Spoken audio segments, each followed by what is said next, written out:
Just when you thought the NBA couldn't get any better, it did. Last night had all sorts of historical moments, game winners, scoring droughts. One of the greatest players, if not the greatest player of all time, not blowing a 3-0 lead. Yeah, there were 3 games with meaningful outcomes. One of them advanced and 2 forced a game 7. First off, let's talk about this Raptors team. RJ Barrett with the game winner off a crazy ass bounce. Thing was in the air for at least 2 seconds. And there's just something about that rim, Something about that rim on the Raptors court, on that side of the court. You got the Kawhi bounce that took damn near 5 minutes to go in. Had enough time to go buy some popcorn. This time, you didn't have quite as much time, but that thing was in the air for a good while. And Raptors force a game 7. The home team has won every game in this series. So, odds are not in the Raptors' favor. But hey, game 7 is game 7 for a reason. Anything can happen. One and done now. And yes, RJ hit that game winner, but was not impressed with his game. Other than that shot, especially down the stretch, the Cavs' game plan was to get a switch on RJ, get RJ guarding Harden or Donovan Mitchell, and everyone clear out. And it worked a good amount of the time. So, shout out to RJ, but the offense was kind of shaky at times. He was forcing some shots, and the defense, like usual, wasn't really there. But hey, he hit the biggest shot when it mattered most, so what can I say? And, man, this Raptors team is actually surprisingly good. I don't think anyone saw this team go into this year or even the playoffs and really put up a fight. I know a lot of people had the Cavs going to the championship, going to the Eastern Conference Finals, and all of a sudden they're going to a game 7 against this Toronto team who didn't have much hope at the beginning of the year. Or even going into the playoffs, it was like, okay, maybe this goes 6, probably goes 5 or 4. And the Raptors have put up a fight. They have buckled down defensively. Scotty Barnes has played phenomenal. His stat line was insane. What do you have? 25 points, 14 assists. As a forward, 14 assists. Are we serious? 7 rebounds, 3 steals, 3 blocks. That man does a little bit of everything out there, and I have been so impressed with how he's played. He's gone from an all-star to now he's pushing that level to maybe he can lead a team that makes a run in the playoffs. Maybe not this year, but get a few more pieces for this Raptors team, and hey, maybe they go far. Another guy is Jacoby Walter. This is the thing about the Raptors team. You got Scotty. I don't want to say you have BI because he has done nothing this playoff series, literally. And then after Scotty, you got a bunch of guys who can contribute, and every single one of them has stepped up for the most part. Last night, it was Jacoby Walter, 24 points.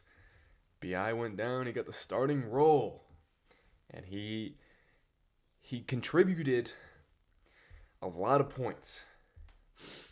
He stepped up to the occasion, did his thing, hit some shots when this Raptors offense went dry, and man, wow, shout out Jacoby Walter. I'm gonna be honest, I knew a lot of this Raptors team. Jacoby Walter, I was not familiar with your game, my friend. That's on me, okay? That's on me. So if you have guys like Jacoby Walter stepping up, Jamison Battle stepping up, guys like that, you got a good chance if they're going to go unconscious shooting-wise. And, man, it all comes down to Game 7. If I'm Cleveland, sure, it's going to 7. That's not a very good thing. But the fact that it's in Cleveland is a game changer for a series where the home team has won every game. So that should be interesting, but what a game. This series has been back and forth, back and forth, back and forth. And something I said going into this series is, after game 2, I think, I started thinking, I'm like, hey, this Raptors team offensively is not where it needs to be. Especially if BI is playing how he has been playing. They haven't been even close to great or good offensively, really. And they're going to need to step up defensively. They're going to need to be this gritty team that guards for 24-second shot clocks, that switches everything and hedges screens and plays aggressive, forces steals, forces tough shots. And after game 2, they started to do that. Something I said is they need to hold this Cavs team under 115 points. I then changed it to 110 points after that. And they have done that. They held them to literally 110 points. So I'm going to say that's a win on my end. And literally every single game that they have won, they have held this Cavs team under 110 points. So the recipe is clear. They are going to need to hold this Cavs team under 110. That is my magic number. That is the line that I think in Game 7, if you show up, they don't score 110, this is yours for the taking. Because, man, this series has had a lot of defensive battles. And sure, a lot of offensive battles too. Usually Cleveland wins those offensive battles. Toronto wins the defensive battles. We literally had a game where it was, 91-87? That's straight defense. And the Raptors won that game. And it's clear. This Raptors team is going to need to play well defensively for 48 minutes. That's all we need. 48 minutes of straight defense. And the Raptors will be advancing to the second round if that happens. So, man, shout out this Raptors team for exceeding expectations a Game 7. Wow. And we have 3 Game 7s. That's the second most since Game 7s became a thing. 2014 had 5 of them. Can you imagine 5 Game 7s? Crazy. But another Game 7 that we knew about, or we found out about last night, was Pistons Magic. Pistons are now in the driver's seat. It's crazy how things change, how the Pistons go from being this team that looked like they couldn't play basketball to now being in the driver's seat, winning 2 games in a row and going back to Detroit for Game 7. And this series, you speak about defense for the Raptors. Both of these teams, Pistons and Magic, have buckled down defensively. This has been a sloppy series, offensively at least. Cade has done his thing consistently, yes. Sure, he's had some tough games. But other than that, there have been some bad performances from everyone. Paulo, 4 for 20 from the field. Are we serious? 0 for 9 for 3? Oh, wow. That's your best player. He shot 4 for 20. A guy who is known for getting to the rim, using his size, using his strength to bully other defenders. Settled for 9 threes, didn't make a single one of them. Now give him credit. He has had games where he scores 45 points, 9 assists. Tonight was not one of those nights, Paolo. So, I think Game 7 will be cinema.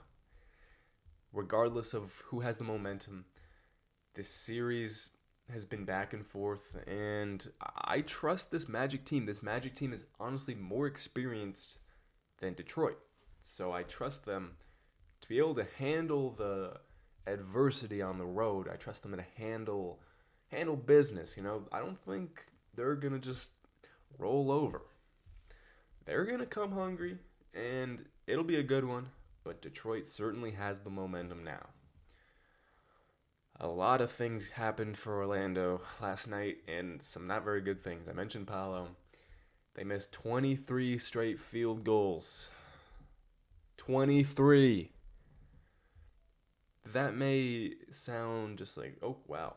But really, think about it. That is not just, oh, wow. That is, oh my gosh, 23. Are we serious? Imagine missing 23 straight shots. Just picture this. Everyone close their eyes. We're picturing this right now. You're at the park.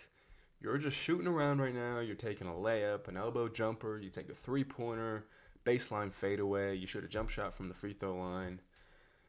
And you're just having fun shooting around. Now, imagine you shoot 23 of those just random shots, and you miss all of them. All right, open your eyes. But, dude, 23 missed shots in a row. As an NBA basketball team, I get this Pistons defense is good, very good. That's why they've been in this series, is because they are a great defensive team. But 23 straight shots. I'd probably leave the park if that was me. But hey, that's just me. And not only that, but they blew a 24-point lead, which is probably part of that. You know, missing 23 straight shots, you'll blow any sort of lead you had. 24 points. Like, you had it right there for the taking.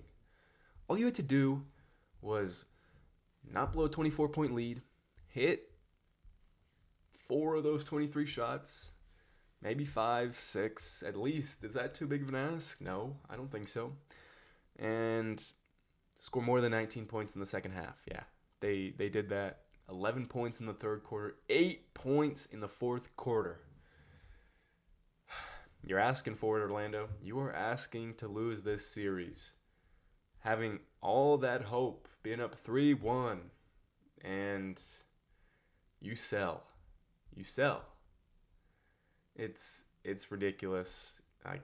I'm ashamed to be an NBA fan and watch such an abysmal performance. Like, scoring 11 points in the third quarter. Okay, we had a bad quarter, guys.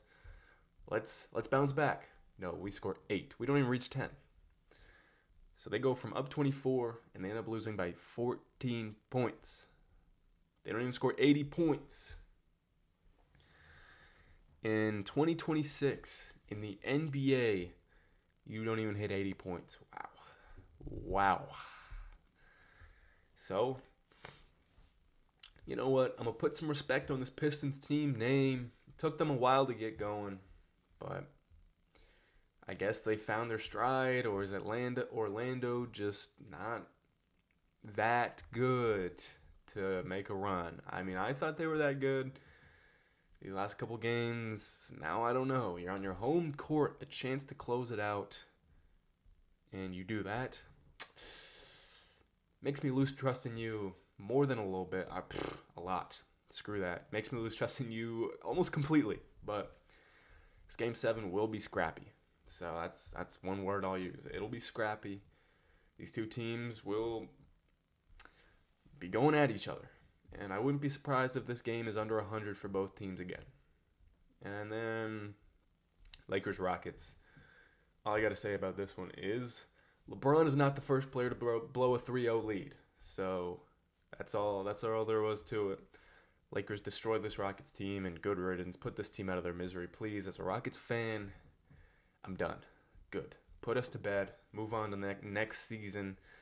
Could have very easily been up 3-2, but no, we don't want it. So Lakers just have it. And the second round is now going to be exciting. We're moving on to hopefully a healthy Lakers versus Thunder series, which should be back and forth. Luka is going to be on a heater. So Luka versus Shea, Wemby versus hopefully Ant comes back. So we got 4 superstars out in the West. And then the East, still too undecided to say who's going to win what. So we're just going to sit back and watch these next couple days. 3 Game 7s. It's peak, man. It's been peak.